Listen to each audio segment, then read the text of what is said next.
नमस्कार मित्रांनो, जय महाराष्ट्र. आपण बघत आहात स्टार न्यूज मराठी. आज आहे 18 ऑगस्ट 2026 आणि आज बघणार आहोत आपण हळदीचे बाजारभाव. पहिली बाजार समिती आहे मुंबई. जात आहे लोकल. आवक आहे 11 क्विंटल. कमीत कमी दर 18,000 रुपये, जास्तीत जास्त दर 24,500 रुपये, सर्वसाधारण दर 21,250 रुपये. पुढील बाजार समिती आहे हदगाव तामसा. जात आहे लोकल. आवक आहे 50 क्विंटलची.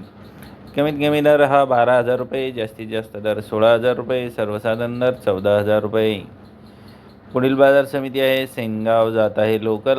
आवक आहे 30 क्विंटल. कमीत कमी दर 14,750 रुपये, जास्तीत जास्त दर 16,000 रुपये, सर्वसाधारण दर 15,000 रुपये.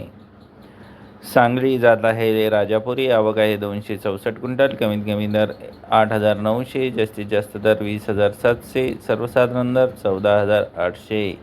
हे होते आजचे प्रमुख बाजार समित्यांमधले हळदीचे बाजारभाव. तुमच्या बाजार समित्यांमध्ये हळदीला काय दर गेला आहे हे आम्हाला कमेंट करून नक्की सांगा. धन्यवाद मित्रांनो.